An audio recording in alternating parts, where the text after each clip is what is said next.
will my money go up faster somewhere else than it's going to recover in Beyond Meat? And that's the thing, it's the opportunity cost. What could that money be doing somewhere else? So I'm backing this horse in a race, but if that horse is going to lie down in the middle of the field and have a little bit of a rest, I need to move it onto another horse that's at least going to finish.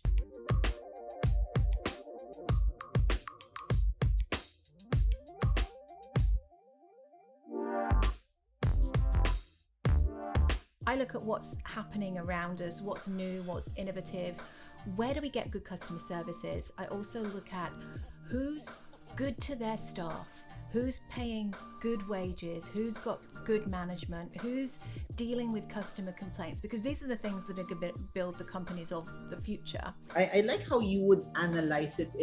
It's not like a lot of people that it's more on the ratios and the numbers, but you're looking particularly at the business, because from what you're saying is, if the business is healthy, they'll continually earn even if they're at this price today, but they'll continue to grow. As the business grows, the price also might be different, because you're looking at another business in the future, and the price will always follow how good the business will be.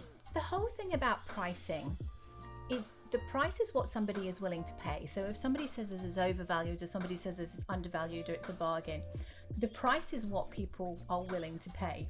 And we don't have to look too far. If we just look at the ridiculousness of the luxury goods market, is a Chanel or a Louis Vuitton not even $5,000, $20,000 handbag worth more than a quality leather one? No, it's not, but people are willing to pay that price, so they sell and they have a premium business model. The stock's undervalued or overvalued. If somebody wants it, if they're willing to pay it, if they see everybody else paying it, like that handbag, that must-have item, crypto, hardly any rhyme or reason, but fear of missing out. I need to get some of that.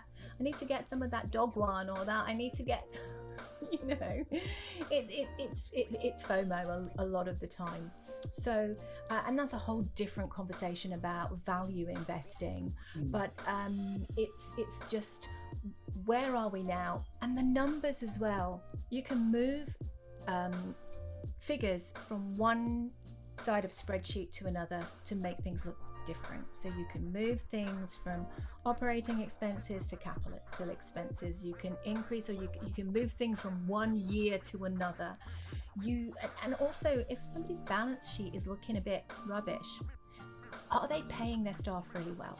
Are they attracting the top talent that's going to help them grow? Did they just get a new building? Are they investing it in R&D? So the technical analysis doesn't tell the full story.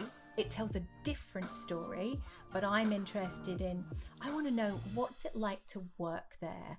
I want to, I'd love to work at Atlassian. I've worked with Microsoft as well. I'd love to work at Google and Apple. So what would it be like to be working there, to be part of creating the future? And that's what's in my portfolio. I want to segment to the portion of your portfolio that you said that you might want to let go. And I want to go to your line of thinking with that, because at the end of it all, they're pretty popular also in terms of brand and also recognition. You mentioned Beyond Meat earlier, and I've been looking at how they were also the past few weeks. Their earnings results are really not so good. You mentioned about letting them go. When you say you're letting them go, you're selling everything, or you're gonna stagger it around first? And second is, when does it come to a point where, okay, I think this can still recover, and I'm still gonna hold on to it? What's your parameter for letting go of something? I wish that I could say, well, I've got a complex spreadsheet and I do all of this. I just look at it sometimes and I just think, you just got to go. So I will admit to keeping a tiny little bit of Beyond Meat, because my kids are vegans. So I think that some great things are going to happen in this meatless market. And I was an early adopter of Beyond Meat, and I went and I tested their products. So I've got it from the supermarket. We have a chain over here called Grill that does them, and it's great stuff. And of course, you know that when there's a startup, there's going to be there's going to be a lot of expenses, and people are going to take a while to get their ducks in a row. And I was waiting. I think I had them for about, I don't know, about 2.5 years. And I'm just looking for that revenue to go up. I'm looking, because I'm watching the news and I'm seeing, potential deal with McDonald's, and you think, that's it. But I don't know if they've got anything, COVID related there, but you're thinking, get your supply chain sorted out, get your manufacturing sorted out. And I'm thinking, what you have to do with all of these is you have to think about the opportunity cost. So when that money is sitting there, and this is when it finally, the sort of the doors open for me, or the light bulb goes on, and I think, I've given you a chance. Beyond me, I have given you a chance. I've sat there and I'm waiting, and I'm thinking that something is going to happen. But will my money go up faster somewhere else than it's going to recover in Beyond Me? And that's the thing, it's the opportunity cost. What could that money be doing somewhere else? So I'm backing this horse in a race, but if that horse is going to lie down in the middle of the field and have a little bit of a rest, I need to move it onto another horse that's at least going to finish. No, interestingly, what I was thinking about the other day was that I thought, well, when I've done that in the past, has that gone wrong? And I was thinking about, let me go back and have a look at people that I reluctantly let go before. Did it do anything? And a couple of these that it was like, this was my bright shiny thing. Oh, GoPro. Oh, I love a GoPro. Let's invest in GoPro. So I think I had some, and then GoPro didn't go. I think GoPro, there was Fitbit. I don't even know if they were bought out by somebody. I had Nintendo for a while because with particularly around the Nintendo Switch and the Pokemon Go stuff. And I looked back and I thought, let's have a look. Did you make any bad decisions? And out of most of them that I looked at, I made one bad decision.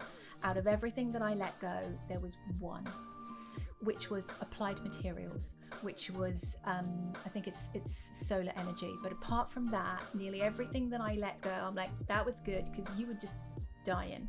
But Applied Materials went up considerably.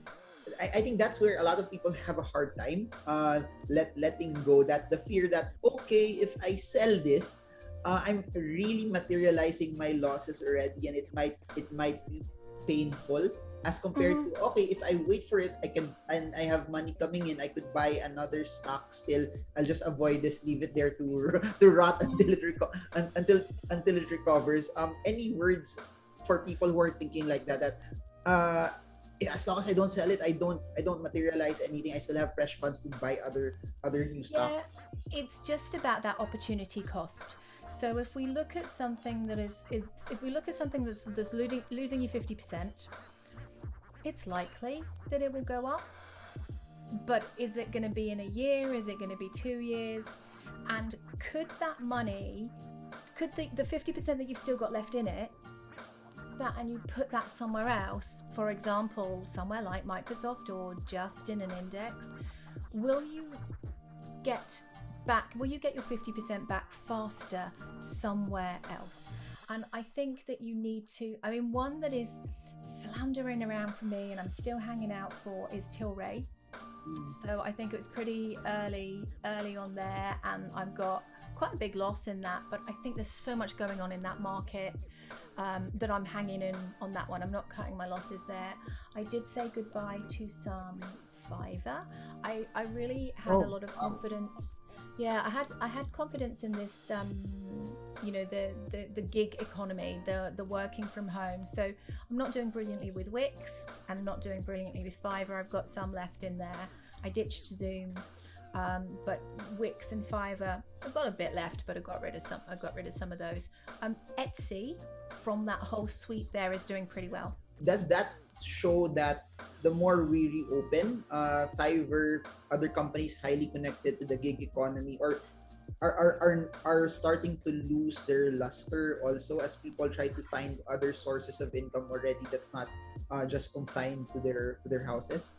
I think that this is an interesting topic that you could get a lot of people to talk about, and this is the whole future of work. And I had a view on the future of work before the pandemic. So the job that I have in financial services, I do change management and communication. And I think that somebody like myself, who's a pretty highly paid consultant, I think that in the future, highly paid. well, not that highly paid, not that highly paid, but I think that the people who pay my wages would say that I'm highly paid. But what I think will happen is that people like myself, organizations will not pay me to go into their offices or work from home 5 days a week. They'll say, Sharon, we want you to bring the skills that you've got at a high level, and we want you to write us a plan. We want you to come and work for us a couple of days a week. We're probably going to squeeze 5 days out of 5 days worth of work out of you in 2 days. We want your knowledge, we want your expertise, and then we're going to use other internal staff to implement your plan. So can you do that 2 days a week instead of 5 days? And then I'll go somewhere else and I'll do another 2 days somewhere else, and I'll do, maybe somebody will employ me 1 day a month. So I think that a lot of people with skills such as mine, project management, change management, communications, even accounting, I think a lot of people will become self-employed consultants. Now that is a little bit different than me selling, making and selling face masks on Etsy, but in order to do that, I will need to have a website. So I will need to set up ways that people can pay me. I will need to set up my own accounting system. So even if we don't go fully to that gig economy where we're talking about, people, growing herbs and making placemats out of old shoes or whatever it is, even if we don't talk about that type of gig economy, I think many of us who work in corporate organizations will go to a gig consultancy type model, if nothing else, to protect ourselves. If the pandemic hasn't taught us, one thing that it has taught us is that we're very dangerous. It's very dangerous to only have one source of income. So if I had been a waitress, if I had been, if I was working in the entertainment industry, if I was an actor, I needed to have another source of income, which might be what's going on in my delivering coaching or delivering singing lessons or whatever it is that I could still. I don't do that. That I could comment still do below if you want Sharon to sing in the next video. But anyways. Yeah, I think that many of us will rethink that single source of income. If people had a little bit of a taste of having some passive income, having a bit of a side hustle, then they'll think, yeah, I want a little bit more of that. And some of these gig economy things will pick up, like Wix, and also doing stuff on the side, like Fiverr and Etsy. I did get rid of my Wix and the Fiverr, most of it, but I will watch those with interest. Got it. But I like what you said, because we are maybe 20 months into the first lockdown, and that it's different when you were 2 months into the lockdown, 3 months into the lockdown. But when it's this long, there are certain habits that get formed, that people get used to it already. That right now, talking, just doing this, talking to you miles away is normal already. It's something that wasn't really talked about a couple of years ago, but now it's everything already. And that's what I believe in your view on allowing people to be entrepreneurs on their own, either doing it full time or doing it on the side in conjunction with their work. The main thing is invest in what you know and prepare to hold on to it for a while. If I was starting again from scratch, I would start with those basics. So I would get the fangs.